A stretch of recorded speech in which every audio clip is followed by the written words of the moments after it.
ಮಾನ್ಯ ಅಧ್ಯಕ್ಷರೇ, ಈ ವಿಧೇಯಕದಲ್ಲಿ ಒಬ್ಬ ರಾಜಕಾರಣಿಯಾಗಿ ಕೆಲವು ವಿಷಯಗಳಿಗೆ ಸ್ವಲ್ಪ ನಮ್ಗೆ ಅನುಮಾನ ಇರ್ತಕ್ಕಂಥದ್ದು. ಒಂದು ಅಧ್ಯಕ್ಷರೇ, ಮಾನ್ಯ ಮಂತ್ರಿಗಳಲ್ಲಿ ನಾನು ಮನವಿ ಮಾಡ್ತಕ್ಕಂಥದ್ದು ಸರ್ 7,000ಕ್ಕಿಂತ ಮೇಲೆ ಅಂತ ತಿಳ್ಕೊಂಡಂದಾಗ ನಂಬಲ್ಲಿ ಉತ್ತರ ಕರ್ನಾಟಕ ಕಲ್ಯಾಣ ಕರ್ನಾಟಕ ಮಂತ್ರಿಗಳೇ ಸರ್, ನಮ್ಮಲ್ಲಿ ಮೈಲಾಪುರ ಜಾತ್ರೆ ಅಂತ ನಡೆಯುತ್ತೆ ಸರ್, 1 ಲಕ್ಷ ಜನ ಸೇರ್ತಾರೆ ಸರ್. ಈಗ ಅಬ್ಬೆ ತುಮಕೂರು ಜಾತ್ರೆ ಅಂತ ನಡೆಯುತ್ತೆ ಸರ್, ಅಲ್ಲಿ 50,000 ರಿಂದ 60,000 ಜನ ಒಂದು ವಾರ ಇರ್ತಾರೆ ಸರ್.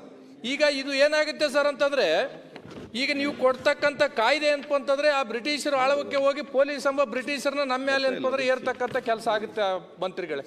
ಒಂದೇದು ಸರ್ ಎರಡನೇದು ಏನು ಮಾಡಿದಿರಿ ಸರ್ ಅಂದರೆ 10 ದಿನ ಮುಂಚಿತವಾಗಿ ಪರ್ಮಿಷನ್ ತಗೋಬೇಕಂತ ಹೇಳ್ತೀರಿ ಸರ್. ಗೃಹ ಮಂತ್ರಿಗಳು ತಾವು ಮೊನ್ನೆ ಪೊಲೀಸ್ ಸ್ಟೇಷನ್ ಉದ್ಘಾಟನೆಗೆ ಯಾದಗಿರಿಗೆ ಬಂದ್ಬಿಟ್ರಿ. 2 ದಿನ ಮುಂಚೆನೆ ಅಂತಂದ್ರೆ ಕಾರ್ಯಕ್ರಮನ ಆಯೋಜನೆ ಮಾಡಂತ ಹೇಳಿದ್ರಿ ಸರ್. ಒಂದ್ ನಿಮಿಷ ಸರ್, ಒಂದು ನಿಮಿಷ ದಯಮಾಡಿ ಸರ್. ಬಿಲ್ ಮೇಲೆ ಮಾತಾಡೋದು ನಮಗೆ ಮಾತಾಡಕ್ ಬೇಡ ಅಂದ್ರೆ ನಾ ಕೂಡ್ತೀನಿ ಸರ್. ಅಲ್ಲ, ಬಿಲ್ ಮೇಲೆ ಮಾತಾಡೋದು ಬೇಡ ಅಂತಂದ್ರೆ ಮಾತಾಡಿ, ಬಿಲ್ಲಿಗೆ ಸಂಬಂಧಪಟ್ಟಾಗೆ ಮಾತಾಡಿ. ವಿಷಯಗಳನ್ನ ನಾವು ಕ್ಲಾರಿಟಿ ಅಂದ್ರೆ ಪ್ರತಿ ಸಲ ನಾವು ಮಾತಾಡಿದಾಗಲ್ಲ ಮಾತಾಡಬೇಡ ಮಾತಾಡಬಾರ್ದು. ನೀವು ಬಿಲ್ಲಿಗೆ ಸಂಬಂಧಪಟ್ಟ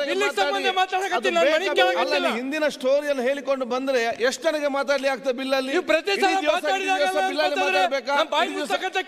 ಬಿಲ್ಲಲ್ಲಿ ಮಾತಾಡಿ. ನಿಮ್ಗೆ ಬಿಲ್ ಬೇಕಾ ಬೇಡ? ಯಾಕೆ ಬೇಕು ಯಾಕೆ ಬೇಡ? ಹಿಂದಿನ ಉದಾಹರಣೆ ಕೊಟ್ಟರೆ ಆಗ್ತದೆ. ನೀನು ಪ್ರತಿ ಸಲ ಈ ರೀತಿ ಕೆಲಸ ಮಾಡಬಾರ್ದು. ಬಿಲ್ ಬೇಕಾ ಬೇಡವಾ? ಮಾತಾಡಿ, ಅದನ್ನು ನೀವು ಮಾತಾಡಿ ವಿಚಾರ ಮಾಡಿ. ಪ್ರತಿ ಸಲ ಅದನ್ನೇ ನಾನು ಹೇಳುವಂತದ್ದು ನಿಮ್ಗೆ. ಪ್ರತಿ ಸಲ ಅದನ್ನೇ ನಾನು ಹೇಳ್ತಾ ಇದ್ದೇನೆ. ಪ್ರತಿ ಸಲ ನೀವು ನಾವು ಮಾತಾಡ್ತಕ್ಕಂಥ ಬೇಕಾ ಬೇಡವಾ? ಅಧ್ಯಕ್ಷರೇ, ಯಾವುದೇ ಒಂದು ಮಾತಾಡಬೇಕಾದ್ರೆ ಒಂದ್ ಸ್ವಲ್ಪ ಆಚೆ ತಗೊಳ್ಬೇಕಾಗ್ತದೆ. ಈ ರೀತಿ ನೀವು ಮಾತಾಡಿಕೊಂಡು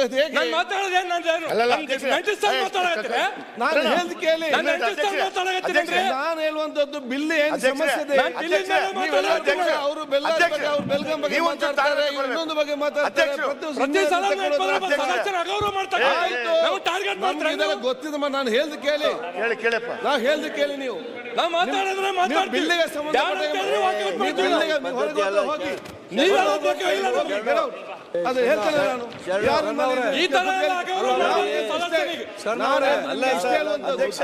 ಬಿಲ್ಲಿಗೆ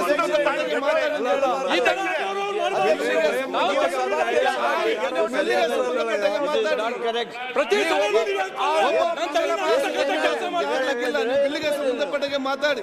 ಬಿಲ್ಲಿಗೆ ಸಂಬಂಧಪಟ್ಟ ಮಾತಾಡಿ. ಆಯ್ತು ಬೇಡ ಮಾರ, ನೋಡಿ ಆಗಿದೆ. ಆಯ್ತು, ಚನ್ನಬಸ ಮಾತಾಡಿ. ಅಧ್ಯಕ್ಷರೇ, ಹೊರಗೆ ಹೋಗ್ತಿದ್ರು ಹೋಗ್ರಿ ಅಂತ ಅನಬಾರದು. ಆಯ್ತು, ಸಮಾಧಾನ ತಗೋಬೇಕಾಗಿ. ಆಯ್ತು, ಚನ್ನಬಸಪ್ಪ ಅಧ್ಯಕ್ಷರೇ, ಆಯ್ತಾ ಕೂತ್ಕೊಳ್ಳಿ.